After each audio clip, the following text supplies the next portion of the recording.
right, guys, welcome to today's podcast episode with a good friend of mine, Jeremy Butler, who has recently started up his own social media platform, and he's focusing on health, fitness, living an overall better lifestyle with his wife, Skylar. And it's been inspirational to me to watch him get it off the ground. And he's extremely inspiring and motivating to be around. And in my opinion, those are the types of people that you want to keep close to you, especially if you're trying to grow as your own person. And I believe he's extremely positive. And anyways, let's get into it. So anyways, Jeremy, welcome to the show. How are you doing today? Doing good, man. Thanks for having me. I always call you Sherwin at work. Did I call you David or Dave? Yeah, you could call me David. David. Or whatever. It doesn't matter. I don't care. So anyways, you're starting your own podcast right now, and do you want to give us some background on that? Yeah, so me and the wife, it's been something we've looked at for quite a while, actually. Probably, I would say once we got married about 2 years ago, we talked about it, and we made the Instagram page. It's the commitment underscore. If you go to that, it has me and my wife's both of our tags for Instagram as well. But we made it like 2 years ago, and we tried starting it then, and just things kept kind of, I don't want to say getting in the way, but there's priorities to continuing on with something, and it wasn't the priority at the time. We ended up having a kid. He's 14 months old. But anyway, the gist of everything is going to be just having a better all lifestyle. It's going to be focused around health and fitness, but we're calling it the commitment because we don't want people to make a commitment to, living a healthy lifestyle of exercising and food choices, but also a healthy lifestyle with their significant other. We'll talk about problems that we've had together, the way we've overcame certain adversity as a couple, things that got in the way. This is my second marriage. I, got out of one, and, she was kind of like my saving grace. And she's always told me that I've motivated her because I had such a passion for, not just because of my passion for fitness, but having a passion for something. But yeah, so we're going to start a YouTube channel. Where she updated the Instagram page. She made a Facebook page. We're going to offer personal training, but more of like, it's all going to be, what word am I trying to use? It's going to be made to fit the person. So it depends on what they have access to gym-wise. Right now, a lot of gyms are closed. So people that have like bands, or if they don't even have anything but like an open floor area where they can just do, calisthenics and body weight stuff. But that's going to be the majority of it is fitness. But we're going to talk a lot about how to live a better lifestyle with yourself and your significant other as well. Right. Yeah, no, that sounds awesome, actually. I'm definitely excited to hear about it. I think just having those resources available and just focusing on fitness overall can make such a difference for me personally. I know I've just struggled, even, being sober is one thing, but like just actually following through and getting things done is a whole different aspect of life, in my opinion. And I made a short little post about this as far as reading too many self-help books and then getting caught in analysis paralysis, because I felt like I had that for so long, where my brain had all of this information, but it wasn't coming out in the way I wanted it to. Yeah. So it's definitely been change. Like I've been making some pretty massive changes with making to-do lists and following through. So I really like the idea of commitment. I definitely recommend everybody who's listening to follow Jeremy. He's extremely, like I said, passionate. When he's focused, like he's running through walls. So it's pretty cool to see that. So anyways, How has being in this whole quarantine situation affected your fitness and as far as keeping a routine with all of that? At first, it wasn't so bad. The big change was when it all started in March and everything got shut down. My family was in Alabama and I was out here in California, so there was a big stress of not being with them.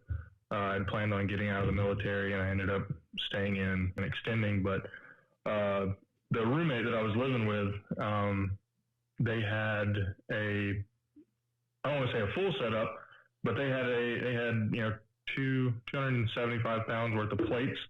They had a barbell, squat rack, a bench. So I was able to do a more of a maintaining workout. I wasn't really there to gain muscle or gain strength. I did increase my core stamina, I guess. I started jump roping a lot. I got into researching jump ropes, and I'd spent 200 and well, not 200, it was like $180 on jump ropes, which is just ridiculous. But they're very good. It's if anyone wants to check out, it's cross rope jump ropes. They're really good quality, but that was affected a little bit because my big thing with working out, I do like strength. I like powerlifting. I like moving heavy weight. That's what kind of gets those endorphins pumping for me when I'm in the gym. But gyms came back open. I was going every now and then I was going every day with my buddy Ralph after I'd get off work.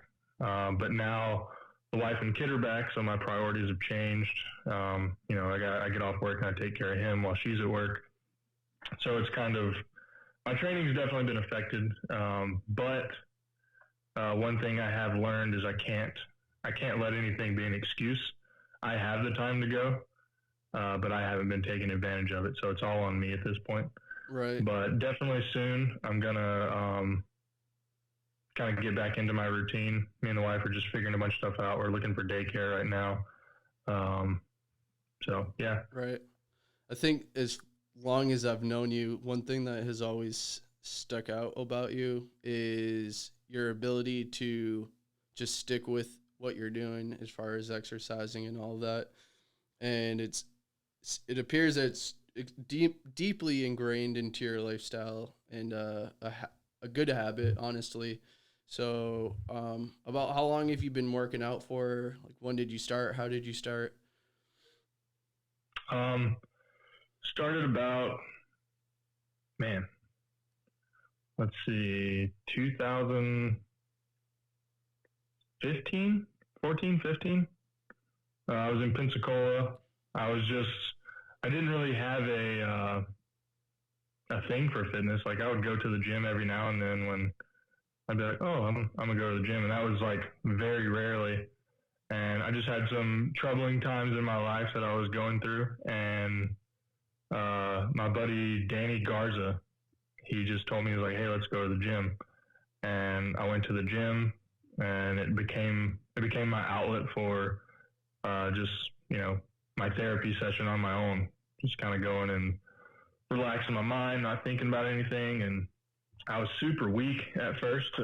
It's really funny to think back now, but I remember getting in the squat rack, and I would just put a plate on there. It was 135 pounds on my back, and I could squat it like 6 times, and it was rough. But it was that, I guess, that burning pain from exercising and lifting weights that, I don't know, I kind of fell in love with it. But yeah, it was about 5-6 years ago. And then I've just really never stopped. I've had, there's been time off because of, life, going through different training, moving, and, now gym's closing down, but yeah, 6 years ago, 5 years ago. Yeah.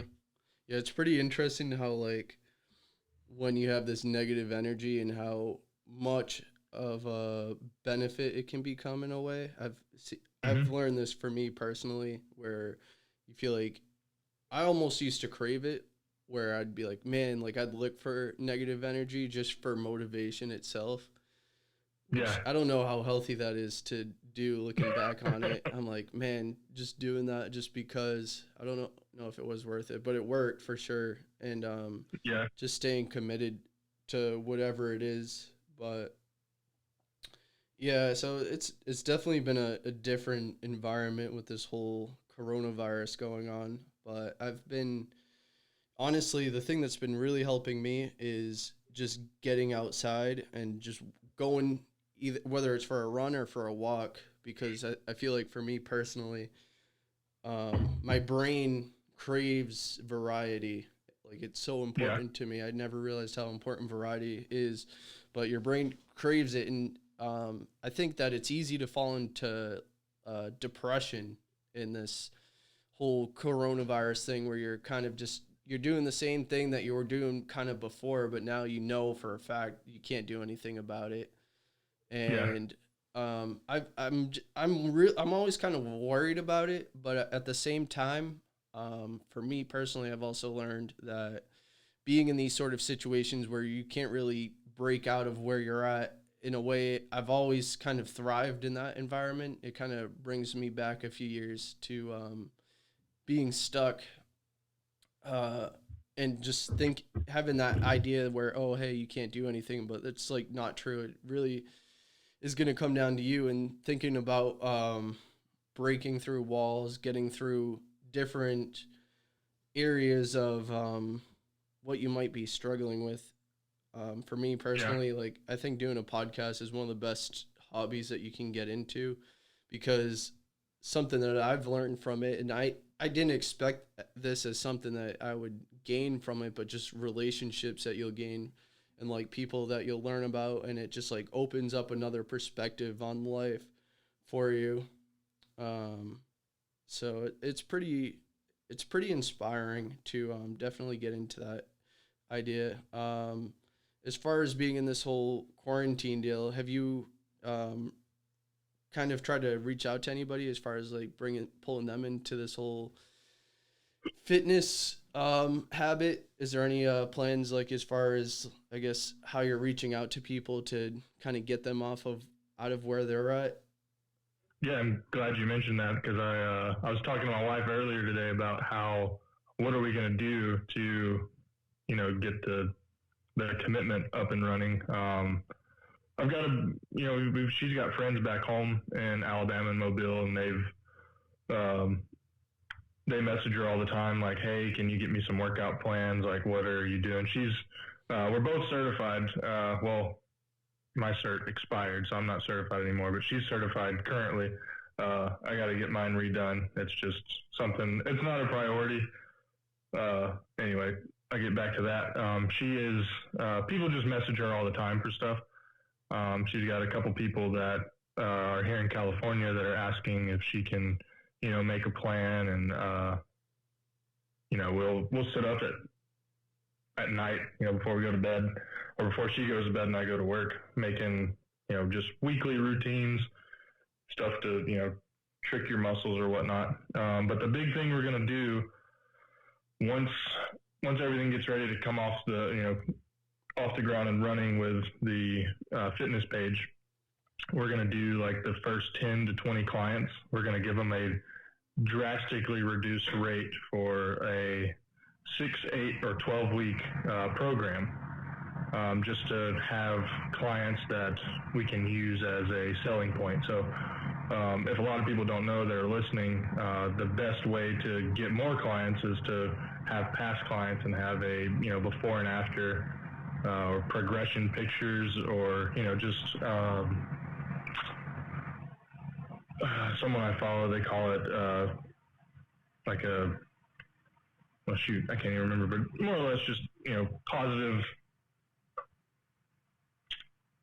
positive reinforcement. No, not positive reinforcement. I don't know the word, but Yeah, it's just showing people that what we're offering is working.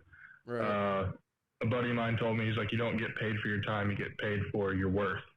So as long as we're putting out, a quality fitness training program, then, it's going to bring more people. So the big, like to answer your question, what are we doing to reach out? We're just going to push that idea that, hey, join us. You'll get a drastically reduced price for your first fitness plan or one-on-one training, and and go from there. Hopefully, it picks up and people grab hold and want to change their lifestyle. Yeah. Something that I've learned, I wasn't really big into Instagram for ever basically, and for some reason I just started actually I know why I started using it a lot more like I have been. My wife uses Instagram a lot and I always talk down to it, but in all honesty, it's a great tool to reach out to people, especially through Yeah, DMs or definitely. whatever. And there's a lot of people who are kind of in your same spot where they're looking to do the same thing as far as growing either if it's growing a social media platform, work on fitness. But anyways, going from there, the other thing that's been pretty helpful just where I'm at currently is just keeping a notebook on hand with ideas that start coming out because it's kind of to me it's been a momentum effect where and it kind of it's I don't know it kind of bothers me sometimes because I can't sleep because I'm just up thinking about Thinking of it. stuff. Yeah. Yeah, like yesterday I had got tasked with something as far as taking care of some scrap metal, and then I've been doing this other little course, and that's the other good thing about doing a podcast. That's what I wanted to talk about as well. Is that the more you do it, you're gonna want to make more content, and the Yeah. way you make more content is by growing personally. In my opinion, that's what's been the most helpful thing to me. It's like, okay, like I put out this much content, I want to put out more. How can I go get more? It's either you grow as a person through your network, or you sit down, find a course that you want to learn about, take it in, and see if you can repurpose it as your own and put your thoughts and ideas on it. But Yeah. anyways, um, something that just came through my head thinking about it. I was going through a bunch of websites or Google searches, and I was looking for people who are who buy scrap metal basically. And I didn't know this because copper apparently has quite a bit of a value to it, depending on how Yeah. much you Copper's have. very valuable.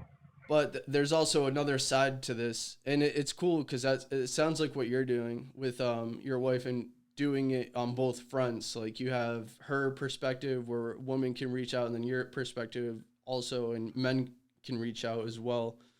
But something that I started dabbling in was learning about social media marketing. I hate the word marketing, and I hate the idea of trying to sell stuff, but it is what it Yeah. is. So I've been taking this course on basically how to get clients to build up their websites basically. And just the whole thought of it last night, I was like, man, I was like, this could be kind of a good project to get into.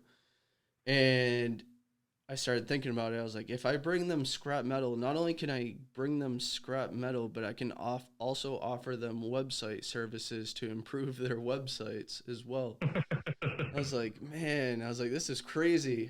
But that really has come through basically from networking and just being able to talk to different people and being personable, I guess, has been something that I've learned. Like, I've spoke quite a bit about this on my own Instagram account about how important self reflection is and kind of know where you're at and thinking about it. So it's still an idea. I'm not sure if I'm going to get this off the ground and running, but it sounds like it could be pretty lucrative, and it's Yeah. definitely where I think the more you learn, the more you earn for sure.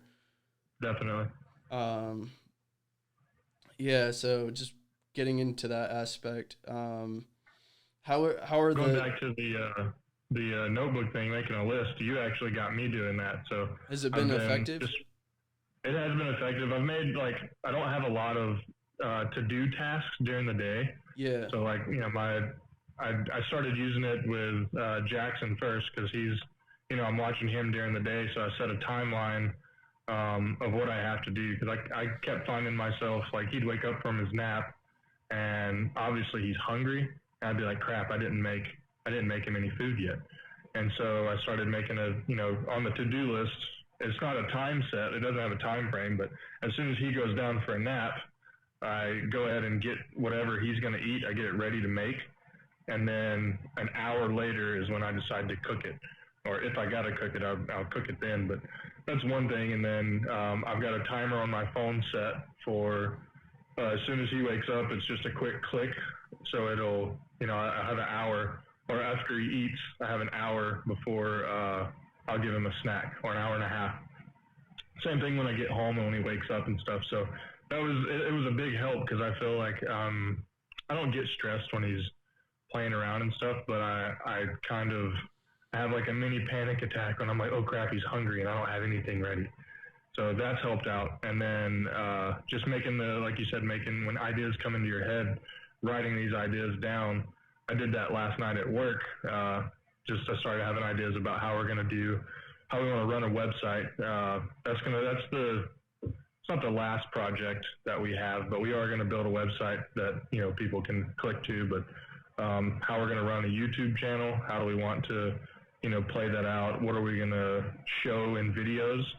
Like how much do we show of a workout or a training session to not give away everything that we offer, but give away enough to have people be like, you know what, I want to work with them. Right. So, but yeah, when you told me about the list thing, a couple weeks ago, it definitely it's something I grabbed hold of and I started doing just to, tasks or ideas, just to have them readily available so I don't get backed up on anything, or I don't lose my train of thought. When you have a bunch of things you're doing and you don't have a plan, you just kind of, you start going all over the place. Like I hate to throw my wife under the bus, but when she starts cleaning the house, she'll say she starts in the kitchen and then she just walks away for a second. She sees something else. She's like, oh, I need to do this. She'll start doing that and she forgot about the kitchen.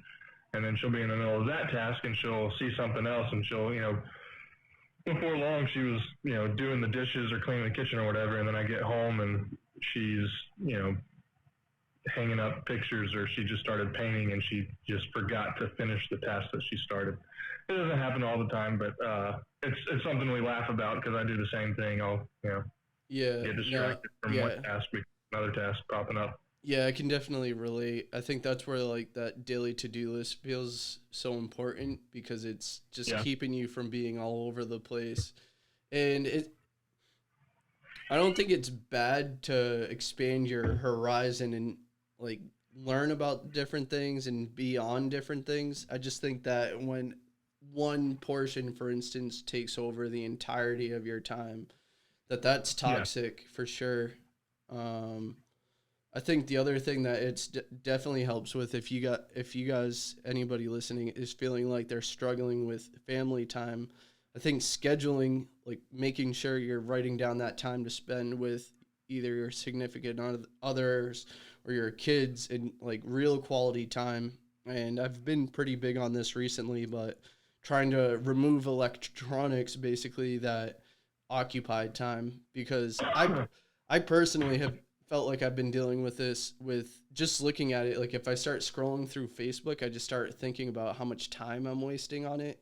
Yeah. And I'm like, this is just nonsense. It's either nonsense, like a meme basically, or I'm looking at some sort of controversy. And it's even weirder because over, say, the past 2 weeks where I've just been focusing on what I can do, that like the things that I can really control, and hearing about certain things that are going on in the news. And I have honestly spent way less time paying attention to what's going on the news, like things I don't have control over, basically. Like when I hear about it, I feel bad about it, but it's like I don't have control over it. So what difference does it make for me? Yeah. Anyways, but it's amazing how much time that can fill and kind of just create this void of just a vacuum of like sucking things away and you really not getting anything done.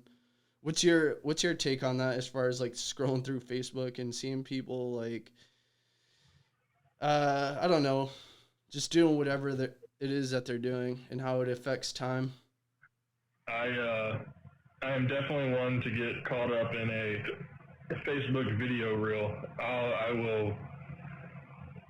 don't know. I see one video and I watch it, and then those of you that do this, you'll see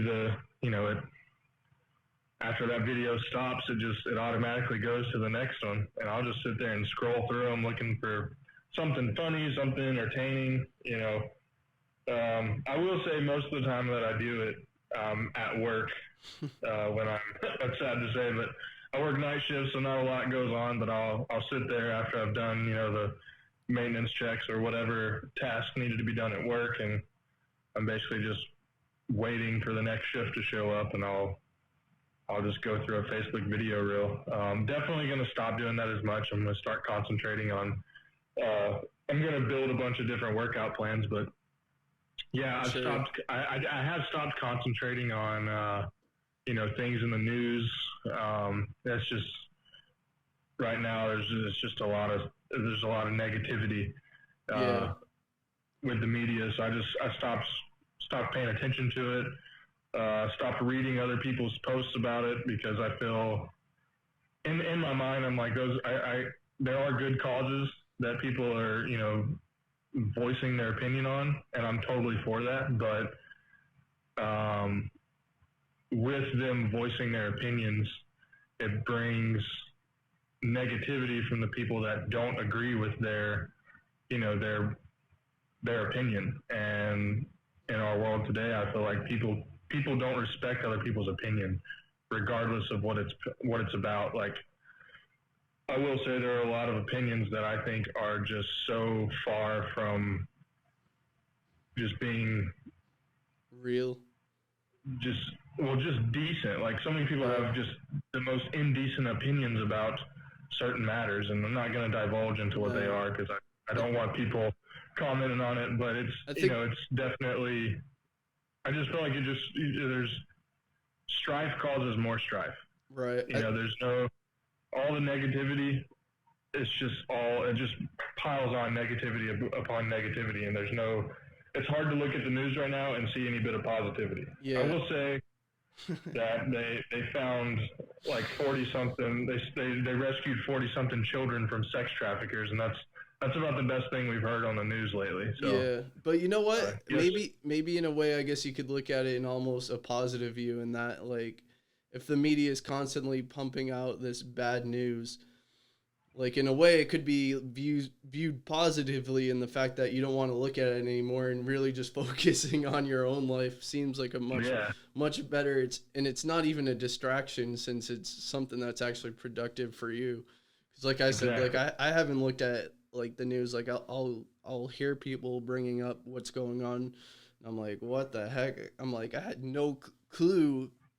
So it's funny to me when I start hearing whatever is going on, and almost see people completely stressed out about it. And I think something else like that I've always noticed on social media, and it doesn't matter really what side you're on with issues, but how certain comments they almost always go to personal attacks. And I'm like a big believer in not personally attacking other people, especially if you want them to gain perspective on your side. That I think as soon as you go into personal attacks, like, it just creates more toxicity. You shut the other person out, and you lose all credibility. As soon as you start attacking that person, calling them names or whatever, like, your opinion is now void because you're coming from an emotional place, and you're not getting your opinion across. You're getting your feelings across. Right. And that ruins it. Yeah. Something that, like, I've been working on is just taking a bunch of online courses. Like, I'm not addicted to it, but like I've been pretty engaged on just been taking a lot of them. Yeah, I've been picking up quite a bit, but it's been good. I've been enjoying it, and like I feel like it's bad in that I guess it's taken some time out, but in reality, I've spent quite a bit of time either just scrolling through YouTube, Facebook, playing Madden, and like that same amount of time that I was using for that kind of gets used constructively. But the other thing that I was thinking about was how you're setting goals and stuff. Like, this is what's been helping me a lot in kind of just staying focused a little bit better and not feeling upset about where I'm at, because it's easy to go on Instagram and compare yourself to others. But in my opinion, that's not a good way of looking at things. And in a lot of ways, success is arbitrary. Like, for instance, if you look at Yeah. a ladder, you've got the top and you've got the bottom, right? So you could have, say, for instance, at a company, somebody who's working as a janitor, but happy as can be doing what that work is. It could bring a lot of meaning for them because of the organization that they're working for, or they get time with their family, or it's bringing in that income. And then you could have somebody at the top of this ladder, so to speak, where they have all this materialistic success, but as far as like spiritual success, like it's lacking. And you Yeah. know and so it was this was a really interesting perspective to me. And then the other idea of setting goals was putting together a race, and basically whoever crosses the finish line first is successful, and that the other people who don't cross the lines aren't successful. And to me, I don't know if that's my idea of success, in that you have to win and everybody else has to lose in order for you to be successful. And then there was a third idea of how you can view your goals, and it's basically throwing a rock into a body of water and creating a ripple effect, basically a positive effect to the things around you. And I think that that idea resonated with me a lot more, to where it's not Yeah. like, oh, hey, I'm not doing this because it's not going to help me in the race or getting up this ladder. It's more like, why am I doing it? Like there's a real why meaning to it. That it's not based on materialistic things. And I think that that idea has made quite an impact for me. And it's crazy once you start rolling off of momentum and just keep going with it and doing whatever you can do to not let your momentum fall off. Is It can be pretty wild. And just, I guess, like I said, focusing on that, and not focusing on, like I said, what's going on with the news, what's going on with other Yeah. people and what they have, can definitely make quite a difference in your life, in my opinion. And it's definitely made it for me. For instance, just thinking about it, I don't know, it's cool for me too now, even to think about it more. But it's like any way that I can help somebody and see them do better, like I'm excited by that. Or if it's like a process improvement, like I believe Hmm. in this, like finding something that's small basically, and just working on it and trying to think about the bigger meaning of it, I guess. So for me personally, I like managing like little things. I don't mind necessarily managing people, but I guess materialistic things, like managing it effectively for some reason, where um, doing an effective improvement process on that and having that positively affect other people is something that I get a great bit of joy on. And I think that also, that you can always improve a process. There's no perfected process. And I think that Yeah. the whole idea of, and I think you can speak to this as well, as far as somebody who works out a lot, the idea of having, uh, being more focused on a process rather than a product, and how much of a difference that can make, especially in working out. It's always going to be a work in process no matter what. Yeah. And I think for me, accepting that idea that it's all a process in reality, and not getting too caught up on the outcome, because it's like right now, with certain issues that we have going on, that everybody's more focused on the outcome and nobody's really focusing on the process Yeah. of fixing it. And it kind of, I guess, has got me going in a few areas of what I'm thinking about, as far as, I know I asked you about this, what's more important, fame or respect? And Definitely respect. right. And this is it's Not that fame isn't good. I uh, mean, but I don't. That's not what I'm looking for. yeah. And it definitely can depend on like what kind of fame you get. Like you could be famous for chewing out the wrong person at Walmart and Yeah. them pulling out a phone, and you're famous, but nobody's gonna. You're a Karen on the internet. Yeah, you don't want to be a Karen on the internet for sure. Have you run into any Karens at all like that? I did. I hate to I hate to bring it up, but I was one of the hobbies I picked up during this quarantine is longboarding. So a few buddies of mine that I've met over time, a couple from work. We would go down to Carlsbad and we would ride the seawall. Just take the skateboards and just cruise. A lot of fun. But we were on our way back up the hill, and my buddy Rob he had his dog with him, and his dog was basically pulling him. So for those of you that can't afford a motorized skateboard, if you have a dog and they like running, there you go. Anyway, Rob got pulled up the hill. We came to an intersection and we stopped, and this lady had her dog, and Rob's dog Rusty was like wanting to, smell the dog like dogs do.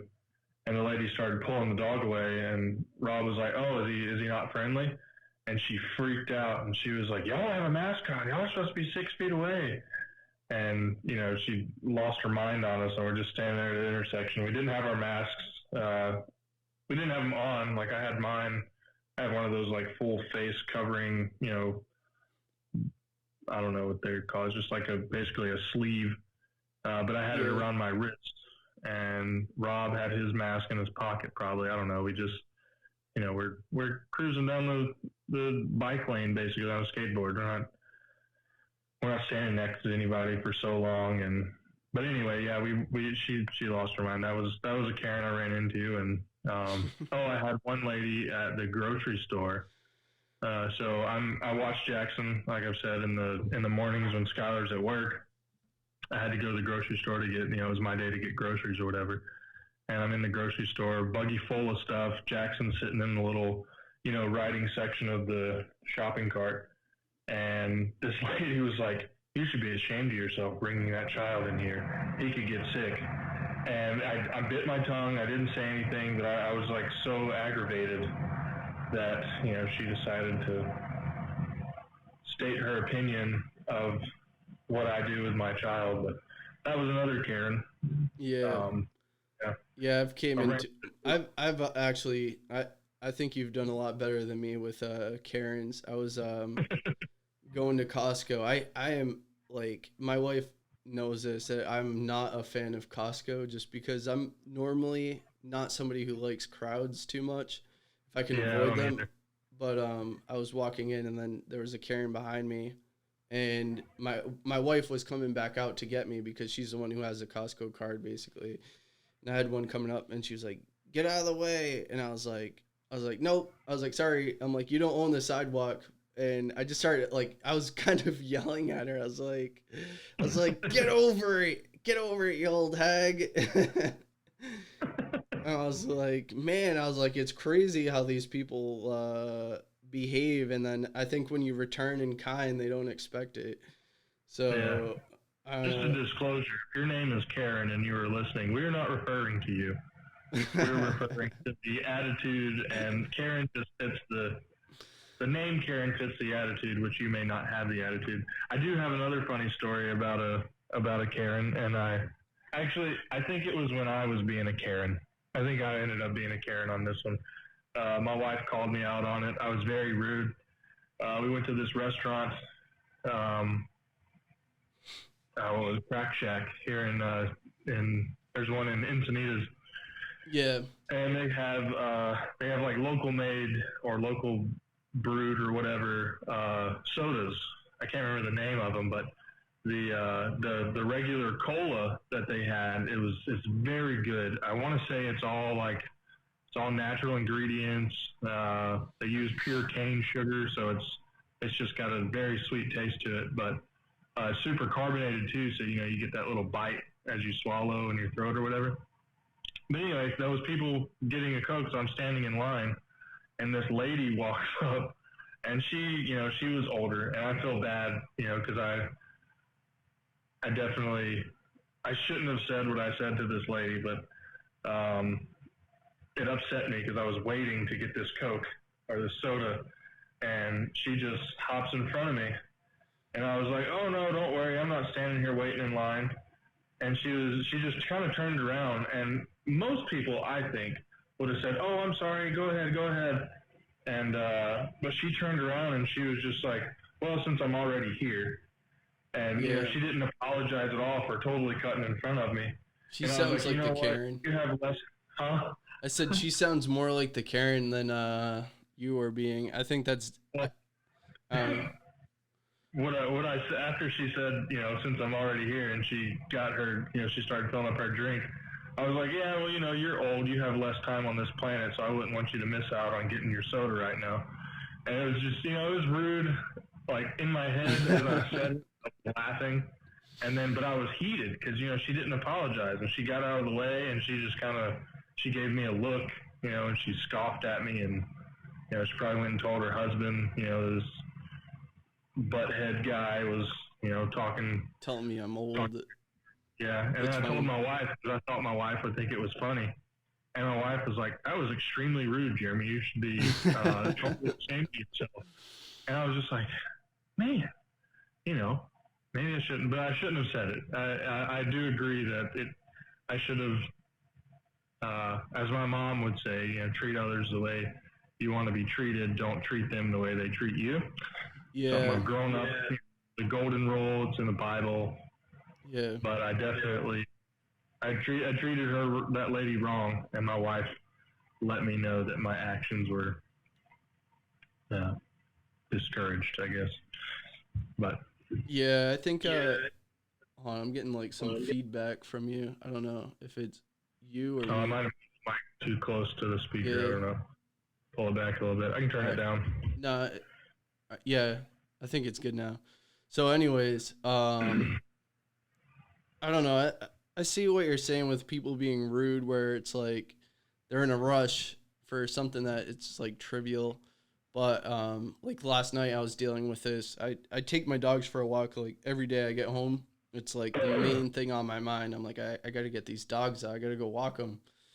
What kind of But dogs do you have? I have an Australian Shepherd in Newfoundland. So A Newfoundland? yeah, but Oh, wow. she's like a cat basically. Like she's chill. Like she's Okay. yeah. I think if you have issues with like anxiety, that like Yeah. I would highly recommend the Newfoundland just because like she's just so well tempered and just taking her out, like taking her to the beach or wherever, she's just like this big fluffy dog and she Yeah. acts like a cat or she's just lovable and I'm trying to talk the wife into a dog. Like, just, I want to. Jackson, he loves dogs. Every time we go out somewhere, like if there's a dog, he immediately, his eyes focus to it, and he like reaches his hands out. And people are like, oh no, the dog walks up and it'll lick Jackson's feet or his hand or something, and they're like, oh no, I'm sorry. And we're like, oh, believe me, he loves dogs. You can let the thing go. And they'll lick his face and his hands, and he's laughing. He absolutely loves dogs, and so I'm trying to talk the wife into it. So I feel like it would be a good, I don't know, a friend for him to have at home besides two gigantic people walking around. yeah. But another plus to it is, and people, dog lovers and people who don't believe in feeding dogs table food, sorry about this, but Jackson drops his food in the floor as he's eating dinner, lunch, breakfast, whatever. And if I got a little dog that goes through and picks up the scraps, that's less cleaning I have to do. I look at it as a positive. That's taking time. It's That's a pragmatic approach. exactly. I feel like it's smart, and it's not like he's gonna be like, we feed Jackson pretty healthy. We don't let him eat anything. Like the other day, I gave him a couple like little bits of pizza because I was like, oh, I didn't make anything, so I had some pizza, so I gave him some pizza, and then one of Skylar's favorite little treats is the Chick-fil-A chocolate chip cookie. Yeah. If you haven't had one, they are amazing. They're one of the best I cookies think you can buy. Chick-fil-A in general is pretty good. It always bugs me whenever like the day where I'm like, hey, I really would like to go get some Chick-fil-A and it's Sunday. It's always Sunday. Yeah, it's always Sunday when always you're craving. Sunday. Yeah. I don't know how they do so Closed. well with that whole aspect of just being closed on Sundays and being as big as they are. But yeah, I don't know. I definitely recommend it. I think also, I mean, also if you get like, it's definitely a time commitment too. I Yeah. think like making sure like you're taking your dogs out for walks and getting their energy out plays an important role, but it's healthy. Like I like it. Like I always talk about focused and diffused thinking. So for Yeah. me, like I'm always focus, and then like when it's time to relax, like for me, just like getting the dogs out and just going for a stroll and just not focusing on my phone or whatever it is, and just kind of enjoying the outside for a bit has been really Yeah. relaxing. But yeah, yesterday I was taking him out for a walk, and I don't know. I don't get it where people are in such a rush for certain things and like just lose consideration for other people. But I was trying to cross the street and this SUV pulls out, blows through basically a stop sign, and I'm just like, seriously, like it, like you don't know how to stop at stop signs. Like it's that Yeah. much of a difficult thing, but I don't know. I try to think like too. I'm like I wonder what's going on in that person's life where they're at this point where they're just like not thinking of things. I'm like, for all I know, he could be late. He could Yeah. be struggling to pay his bills right now, where he's probably financing it, probably making payments on something he can't afford at this point, and just losing consideration and focus himself. But I think That's some kind of how I started looking at it when if I feel someone did me wrong, I'm like, you know what? They may have something going on that's putting them in this place. yeah. And so I choose to let it go now. I don't get upset about it. I'm like, hey, I hope whatever they're going through that caused that action, I hope it's resolved. That's kind of what I wish upon those people. Yeah, I think for me it's definitely hard though. It's definitely easier said than done to think like that, Oh especially yeah, absolutely. especially if you're driving. But I think personally for me, what's been just really helpful with not losing my cool around people is just meditating. Like I swear by it. Like at least like even before this podcast, I was like I got to do 10 minutes. I got to make sure this is done so I can ground myself. Make sure I get not locked up in any idea and just keep my breathing in check, because I think that's Yeah, something else that some people might not pay attention to. And I've noticed this with people, and you can always tell like if they're not who where they're at or normally basically. And something that I always try and pick up on is their breathing. If it looks like they're like taking in a million breaths a second, or if they're cool, calm, and collective. So for me, it's kind of interesting to kind of think about um, keeping that perception of other people's composure. But it's yeah, hard. It's a hard message, I guess, to get through to people too. It's the same with exercising. You know, everybody knows that hey, exercising is a good thing to do, but it's not something that everybody's practicing. And I don't yeah, mean to pass a judgment, because I was definitely a an offender in that aspect where I was just not taking care of myself and just kind of winging it all the time, and then finally taking a step back and being telling myself, "Hey, this isn't healthy." But I think also that's where self-reflection is an extremely important thing, in that absolutely. being able to take other people's perception on ideas or even issues that you're facing are pretty important. Somebody who was really close to me gave me this idea, and he was talking about balance basically, and how if you're dealing with this problem in your head alone and you're bottling it up and not sharing what you're dealing with anybody, it just creates more and more toxicity. So it's like important to me, something that I think is helpful. I'm going to do a sponsor right here. But anybody who's struggling with this and getting these ideas out of your head, again, I think podcasting is a great way to just get that movement or whatever it is out of your head.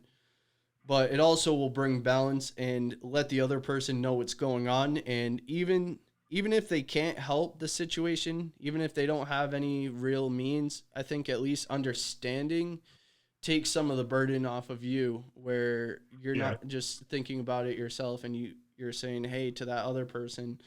Especially now, I think it's just like, I'm thinking about this and I'm always worried about it. And that's been part of the reason why I've been sort of passionate about trying to get projects going at work, because I don't know what people are going home and doing. I don't know if they're Yeah. going home and drinking or just depressed, and especially like during these times. I, I don't know. I just find it interesting to think about, trying to get people out of these dark places. Like that's why I like the podcast deal. I like giving it out to people. And then even the vlogging thing I think is a great thing to get into, especially now probably more than ever. It's basically you can't really do anything. You can't go to all these random stores you'd like to, but social media still exists. I mean, could you imagine what say 10 years ago would be like without what we have now, and how kind of Yeah. lucky we are to have what we have now at our disposal? Having going from basically smartphones, these Nokia phones that had these okay The games bar on it, phone with yeah, snake and stuff on yeah, it. to now you've basically got a supercomputer on hand at all given times. I don't know. I think about that meme where, or it's not a meme, but it's kind of like the saying where you always had these teachers who were telling you, hey, you're not gonna have a calculator in your pocket. And it's like, no, you're right. I'm gonna have a supercomputer that can basically look up anything and know anything at all given times, and even do what we're doing now, basically doing a remote video session. I mean, this wasn't even heard of even say what 15 years ago. There was nothing Yeah. like that. I think I remember watching like Pokemon and seeing how they used to do like these video chats, and thinking about how we didn't have that technology yet, and then here we are 15 years later going off just doing whatever it is on a cell phone. So, I don't know. It's pretty interesting to think about. What's your take on as far as like utilizing your phone and leveraging it to get more stuff done? Um, I mean, I can't. I honestly, I can remember when I didn't have a cell phone. Um, Me and my wife had this conversation the other day about, I'm sitting there like, oh, all these kids, this is the old man in me. I'm like, these kids didn't have it like I did. Like, I was out in the yard, I was hopping fences, climbing trees, when I was growing up, and now all these kids got tablets and cell phones and video game consoles and all this. But now, like, if me and Skylar were to not allow Jackson to, you know, learn how to use, whether it's our cell phone, him learning how to, navigate to an app, or using the iPad, or, learning how to use the remote to the TV. That's how children learn these days. Yeah, yeah, Like if we hinder him, or if we stop him from learning how to use an iPad and pull up a video, or, play a game on the phone, when it comes time for him to, when he's in school, he's going to be behind all these children, yeah, because that's how, like, nowadays in school they're using tablets for children. It's, instead of printing, it's for the environment. Instead of printing all these textbooks, that are 3 inches thick, they have them all PDFs on a tablet. And if Jackson doesn't know how to use a tablet or navigate through apps and stuff, he's going to be behind. So, like, I think now using the technology we have for our benefit, I think it's a plus. I think it helps out. Like, um, going back to fitness, I don't track my calories, but I do know that, in order for me to gain muscle, I need to be in a caloric surplus. Or if I'm trying to burn a little fat and tone up, I need to be in a caloric deficit. So I have an Apple Watch, and I can go in there. I did an in-body scan, and it told me what my metabolic rate was. So just naturally throughout the day, I'm burning, like, and me sitting on the couch doing nothing, I'm going to burn 2,500 calories regardless. That's my metabolic rate. That's what my body does. So you take into account how much food I'm eating.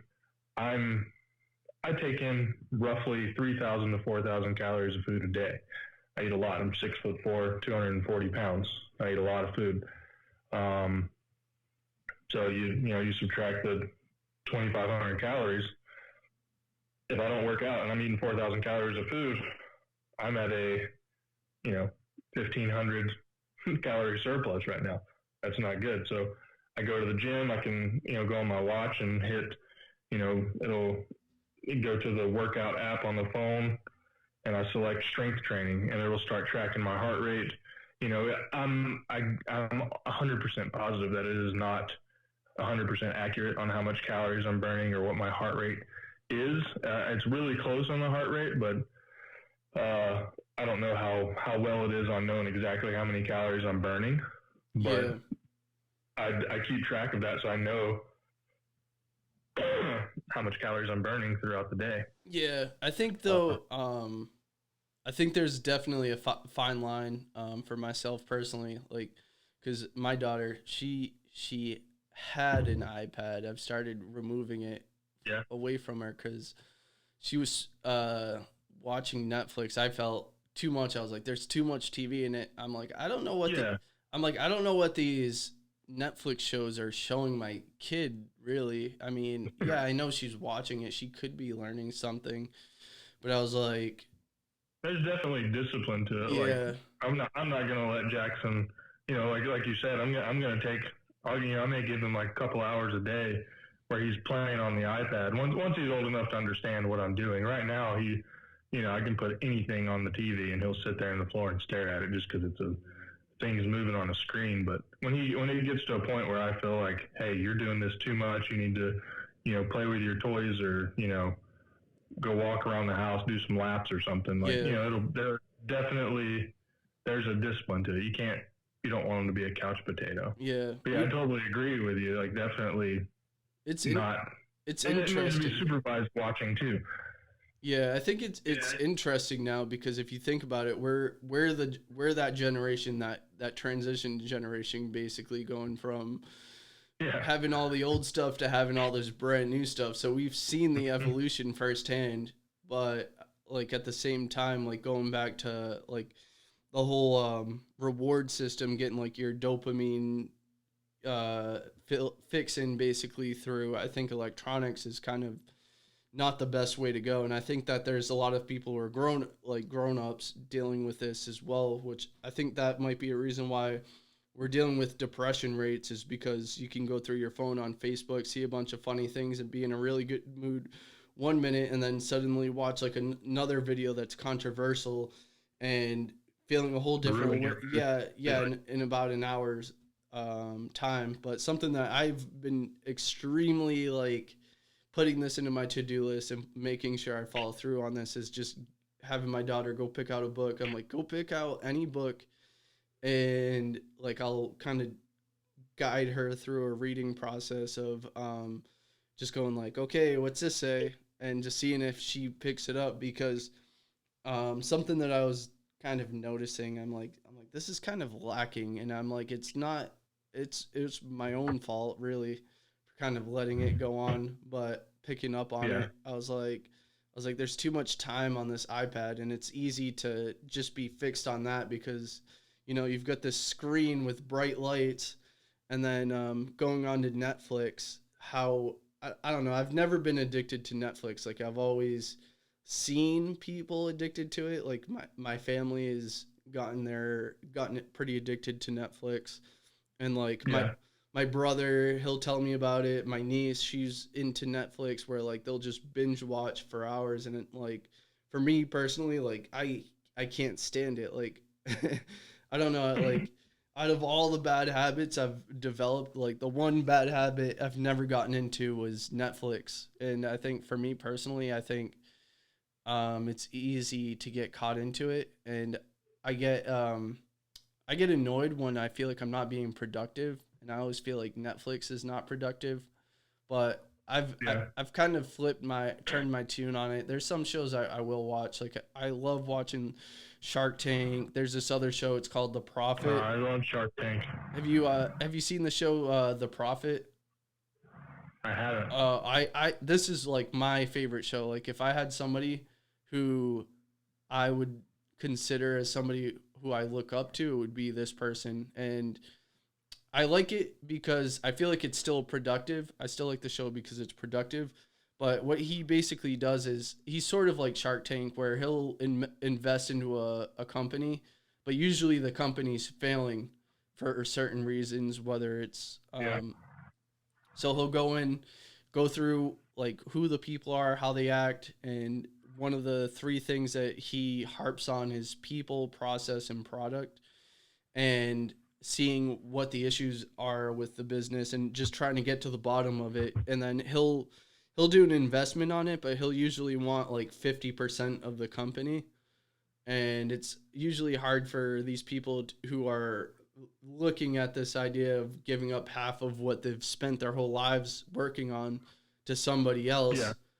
But he's like got results, and he always brings up the idea of self-reflection. And if you can't see outside of your box, that you're kind of doomed for failure.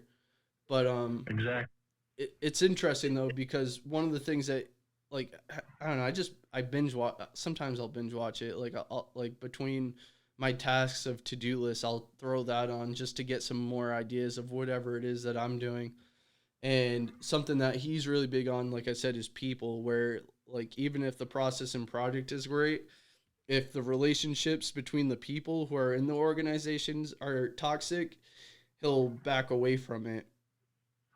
I always like that idea, especially for what we do for work. I think the people that are you're working with can be basically the life or death of business. And Oh in a, yeah. in a way, like in my opinion, people are the most probably, I don't know if it's the most valuable idea of business. I guess it's still up there, but that's why he calls it the three pillars of business, basically, just because you like if one of those doesn't exist, the business really doesn't exist.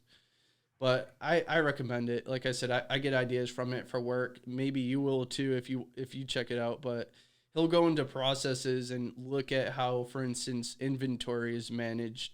And something that stuck out to me was he was looking at this concierge truck company where they were selling basically these trailers that sell stuff at festivals, and they produce these. But he went into it, learned about the people who are building it, and like they build it great, but like he went outside and he just saw like a bunch of stuff just laying around. And he'll go in and start asking the people that he's looking at investing with, like, hey, do you know how much money is just lying around here on the yard?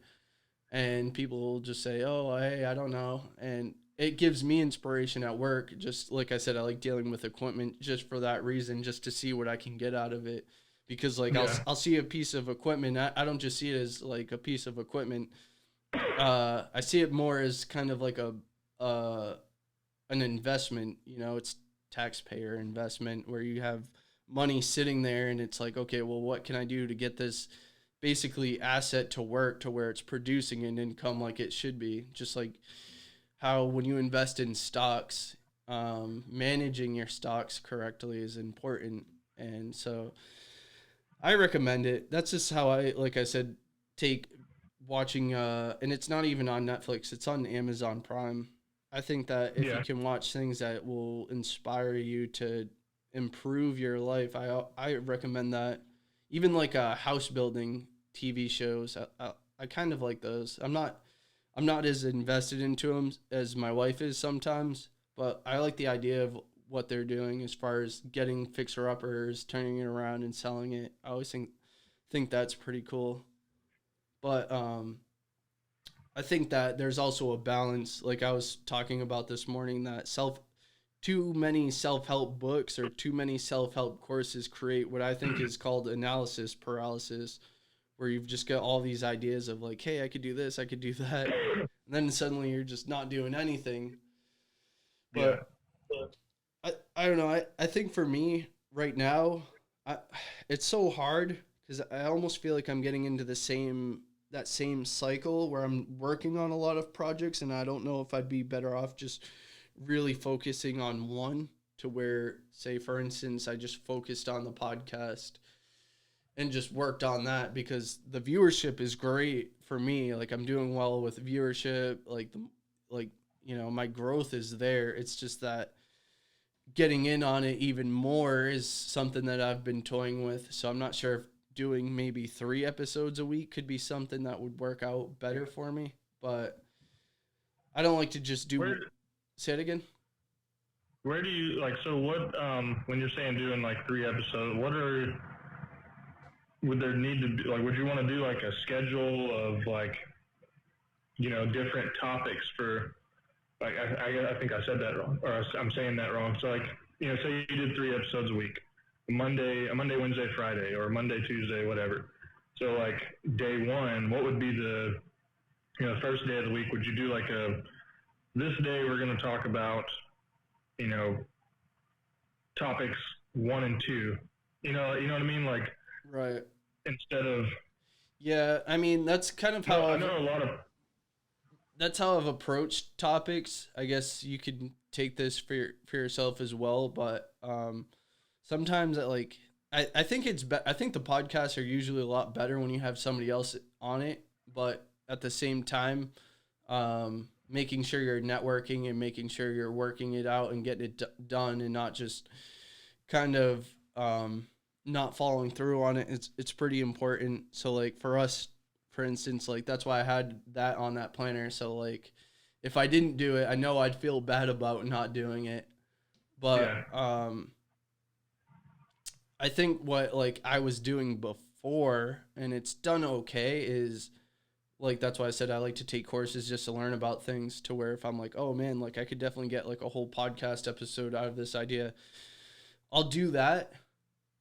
But what I've been thinking about recently is reaching out to different Instagrammers, like different people, micro influencers, and kind of strategically building relationships in, I guess, in a geographical sense to where, hey, in Oceanside, I know there's a bunch of micro influencers running around. Like I know oh Encinitas, yeah people are all about posting on social media. So there's probably no shortage of it. Even in California, there's no shortage of influencers.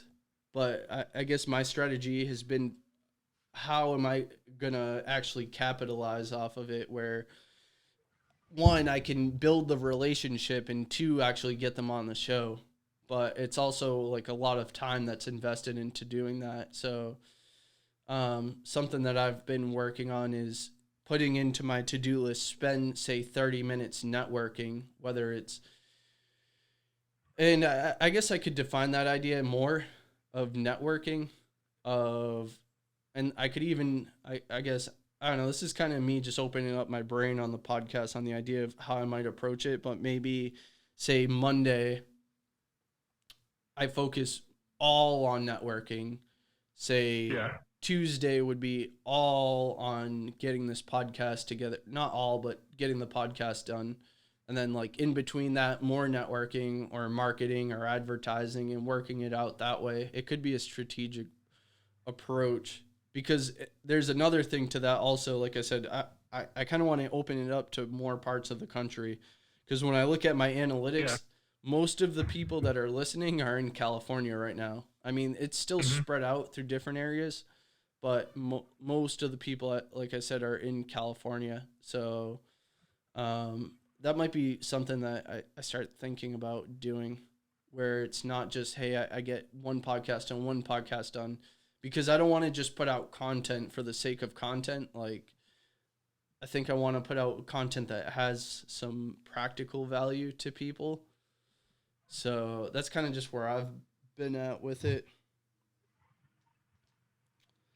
So, um, yeah, and then like the whole reason why I got into podcasting too, I picked this idea that I liked in my last where I was at before coming into Oceanside, where I would get into conversations with people, and I was listening to a lot of Howard Stern on my long drives to work. Like I'd spend an hour or so in traffic, but I'd also have Howard Stern on, and I just was almost mesmerized by his ability to open up conversation in such a artful way of asking people, hey, so how, and he's great. He's honestly like I think if you want to be, I feel like he started the podcast. I don't yeah, know. When I look back to it, like, or when I think back, like he was always the one that I can't remember anyone else other than like, talk show hosts on radios. But I mean, would that be considered a podcast? I guess.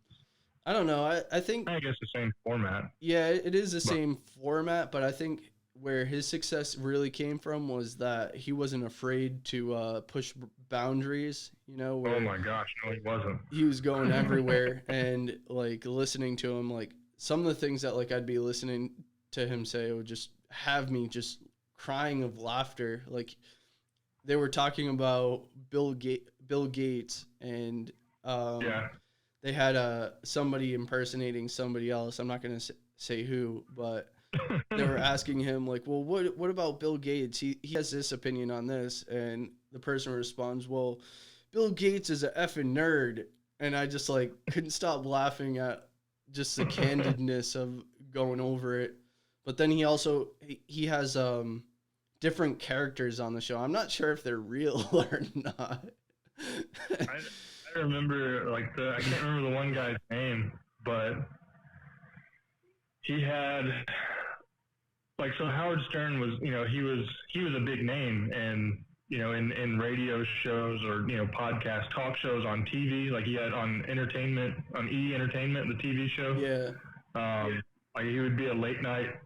He was a late night segment where it'd be like an hour or so of him and all his characters that he had in his studio, and they would just talk about whatever. But people knew Howard, like people that had bands. They had a small band. They were starting up. They wanted to be famous. They'd be like, we need to get on. We need Howard Stern to play our song. If Howard Stern plays our music, then we're golden.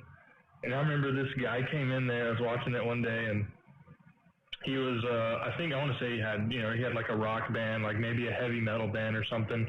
And he wanted Howard Stern to play his music.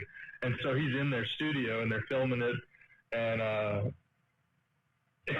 this is where Howard Stern pushed the boundaries. He told the guy, he was like, I'll play your song. I'll play 2 or 3 of your songs on my radio show if you eat a spoonful of, I can't remember the guy's name, but he was eating he picked boogers out of his nose.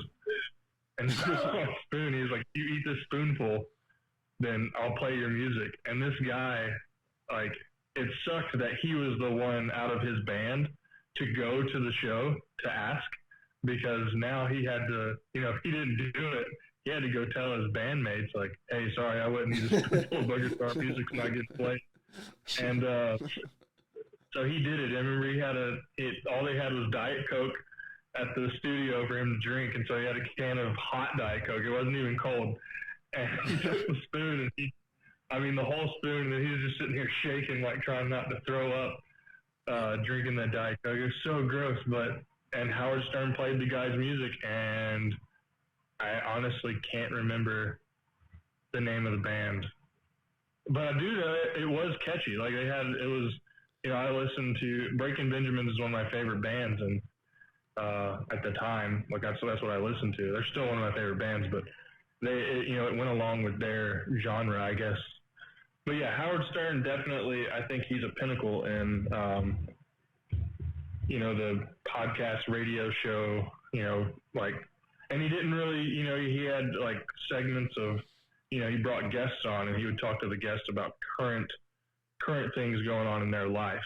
So I feel like, having maybe a schedule to how doing a podcast would be, I definitely think it would work. Yeah. I think something else that was kind of interesting where his perspective, I guess, when he gets other people, like I said, on the show, and how skillful he is at kind of just talking to people. But something else that he did that it's pretty inspiring to me. But he got into I don't think it's a sanctuary, it's a animal rescue, and he does it for stray cats, yeah. I think, which I think is really cool, and just shows kind of how you can take a podcast format and kind of go wherever you want with it. But he had this lady who's on the show, and she started like crying or whatever, and then she's like, I think whatever you do for these animals is really powerful, and I'm really glad that you did it. And I was like, oh man, I was like, that's pretty cool. But then something else I wanted to bring up was he had a somebody called in. I think this was pretty recent, like this was last year, and they called in and they said that they were doing a podcast on something, I forget, but he was asking him, he's like, what would be one bit of advice you would give me? And you're thinking in your head, yeah, there's gonna be some inspirational message behind this, and he starts going off. He's like, what do you mean one bit of advice? He's like, what does that mean? he's like he's like, I don't know if you should actually go forward with doing your show because it sounds like you don't know what you're doing. He's like, and I don't know what what you're talking about. So I don't know. I just thought it was always hilarious to listen to him. It helped me out a lot. I guess kind of an idea of something that I wanted to do before I started getting into these to do lists and all that other stuff. Yeah. I found some passion in radio. I was doing a class at Palomar, Yeah. and that's where I remember that. Yeah, I was doing that radio show. I took a break, kind of hit a wall, and I've reached out to them again in the idea of doing it, but I don't know. I'll have to see how that all works out with the whole COVID thing going on. It's been hard. It's like shut everyone down. Yeah, I got a question about like where's your, I don't want to say end goal because I feel like we should never have a goal that stops our progress. Right. I think I heard that from you. I think you said that, like having you're talking about something like, process over product. Yeah, but it's like people use, there's like, oh, this is what I want to do. Like, I want to get to this goal, and people reach that goal and then they stop. Right. They cut it. They don't cut it short, but like, like for, I revert all my examples to fitness, but a bodybuilder. So a bodybuilder that take Gary Coleman or Jay Cutler, for instance. They won Mr. Olympia. That was their goal, is to win Mr. Olympia. But when they won Mr. Olympia, if they didn't continue to fight if they didn't continue to train hard and become better, then the next year they weren't going to be Mr. Olympia. They had to continually get bigger, define their muscles more, train harder, maybe train longer. They were constantly having to kind of change up their diet because they had to trick their body. So it was a constant, they had a goal, but it was a goal that was never, it was met, but it was never met in a way. Right. Just because you meet a goal or, so my question is, where do you want the podcast to be? And, people always say that, where do you see it in 5 years? But when I was talking to the wife, what I think if we went with if we stuck with, which I plan on sticking with, the podcast idea and building our fitness brand and our, healthy lifestyle brand around having a podcast and a place for dialogue, my goal that I would like to see it is, 2, 3, 5 years down the road, wherever our home is, or, if one of my goals also with, having the social media, the fitness platform on social media and everything is, I want to have a gym. I want to own my own gym, but having a room that has, a few cameras, a few microphones set up to do a podcast there, and record it, edit it, put it online and stuff. But where do you see your podcast in, say, we'll say 5 years? I think my take on it in 5 years. So it's really weird for me because I kind of just winged it, right? That's kind of like how the whole process started. So even having a podcast at this point is like crazy to me. Like when I start looking at like numbers online, I'm like, holy crap, people are actually listening. And so it's kind of weird. Like I never really like had that idea of like, hey, you know what I'm gonna go and do is go out and build this giant podcast and do whatever it is. So it's kind of just like right now I'm just taking it in as it's going forward, just learning about the success with it. I think in 5 years with the whole podcast, I think if I had a 5 year goal would be just to influence more people, I guess, to help them with what they're struggling with. Because I think for me personally, coming out of being in recovery and all that, um, building a personal brand has been pretty powerful to me because I think the the value behind it, it's not just money, but it's also being able to look at yourself in real time in reality and not feel bad about it. And I guess like if I can do achieve that goal of helping others kind of finding their own whatever it is, if it's starting a podcast or just Yeah. not just feeling as crappy about their lives, if I can have that just positive effect on as many people as I can in 5 years, more so than now, then great. And I think that's kind of where I'm at with it. I think another kind of way I'm looking at it too is that because I've really been thinking if I want to sell something or not. Like I've had this hat and I had an online store for a little while, and I don't really like the idea of selling stuff to people. I think if I am selling anything, it's at the end of all of it just my content, Yeah. because I feel like my content is authentic. Like I'm not. There's no BS behind it.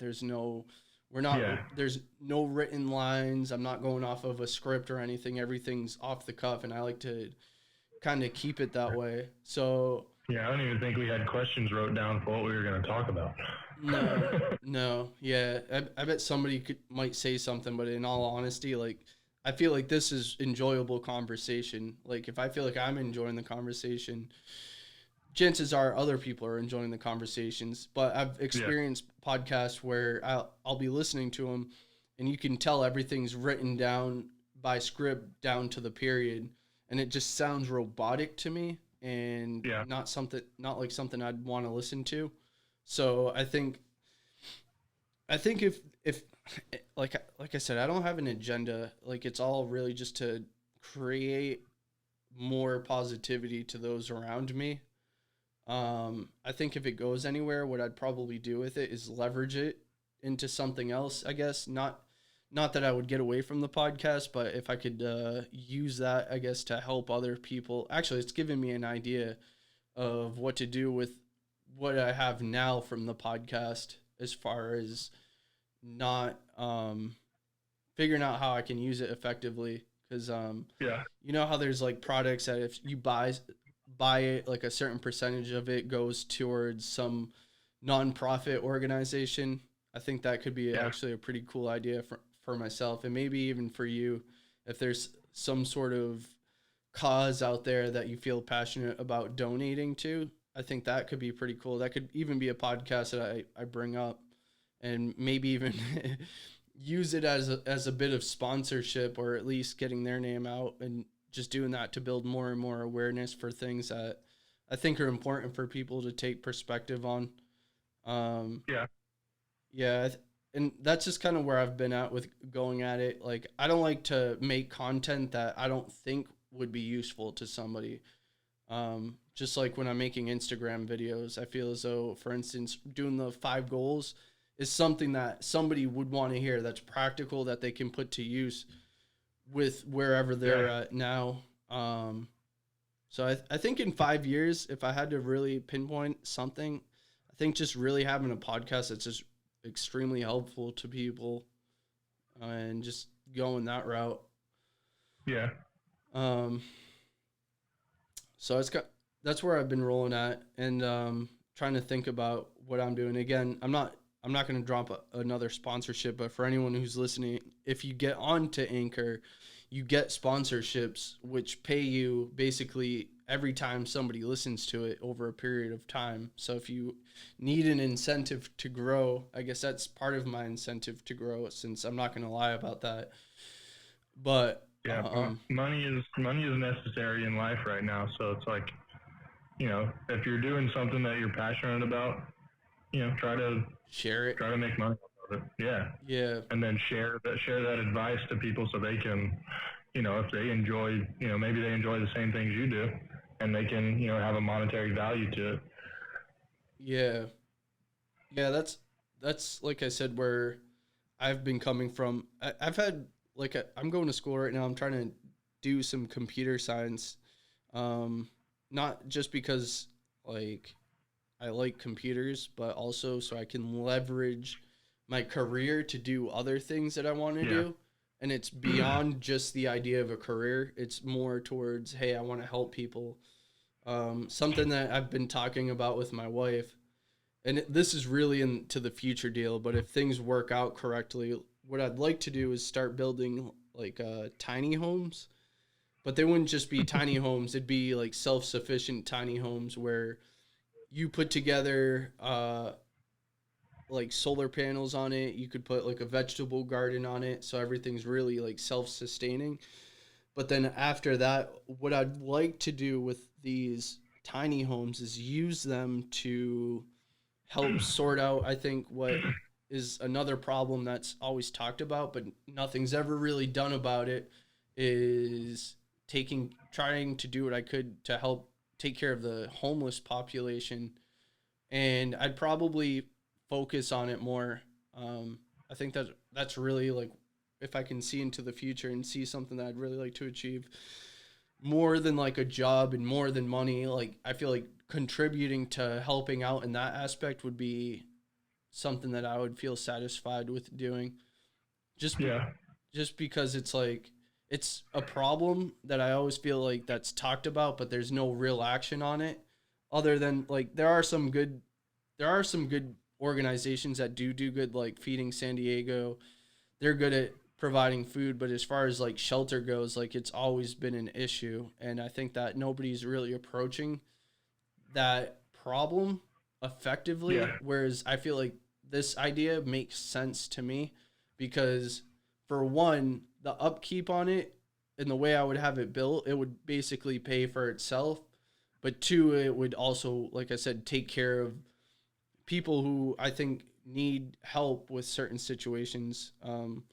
For instance, I've been doing some research on some like battered woman shelters. Like to me, that's important to focus on, maybe doing something about helping them out, because I think family structure matters a lot, and that if I can make any contribution to making life easier for others and not to suffer as much, like that's where I would feel good about it. And it's not really just a fame, doing it for the fame sort of thing. Like that's a legacy you leave behind.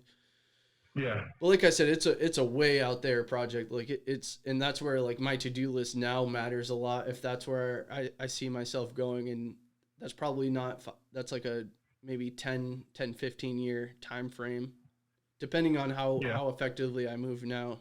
That's where it's all coming down to. Gotta make those effective movements. Yeah. Yeah.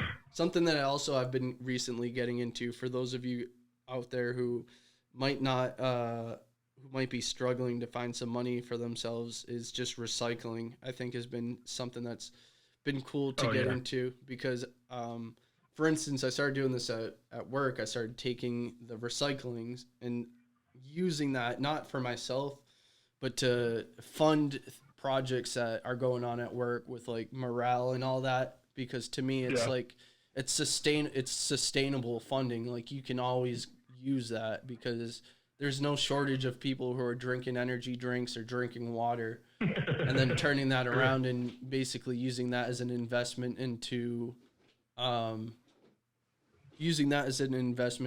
whatever projects that people want to get off the ground. I think is big. Yeah, I drink a lot of energy drinks, so I Yeah. contribute to your recycling. Yeah, no, I would definitely appreciate it because it's not to me. It goes back to everybody else in the long Yeah, run. The only thing is it's coming down to me actually managing it and getting it done. So I've gotten it going so far at the very least, And even if it's not something extravagant, something's better than nothing. Like I guess like people are leaving without going away gifts, and I thought that using that as something to always fund going away gifts would be cool, because Yeah, it's not something that anybody has to like sit there and sweat about funding. Like it's there, and everybody technically is paying into it. But that is true. yeah, so that's where I'm at with it. I'm probably gonna close out soon. If is there anything else you want to share before we sign out? Um, well, I was gonna say my kid. I just heard him. I think he woke up, so I have to get him anyway. But I guess I'll say follow the commitment Instagram. Uh, we're gonna start posting soon. We're gonna put out the information for the first 10 to 20 clients that'll have a drastically reduced price for a workout schedule plan, weekly 6, 8, and 12 week plan. Um, yeah, that's really all I gotta say. All right, Everyone stay motivated, stay passionate, make your goals, accomplish your goals. definitely. All right, guys. So definitely check out Jeremy Butler's uh, Instagram accounts. I'll make sure everything's linked in the Yeah, description, so anybody who comes across it will see it. And you can follow me on Instagram at David J Sherwin, Facebook, YouTube, throughout pretty much every platform. So there you have it. I hope you guys are all staying up. Hope you guys are staying motivated, and I will see you all soon.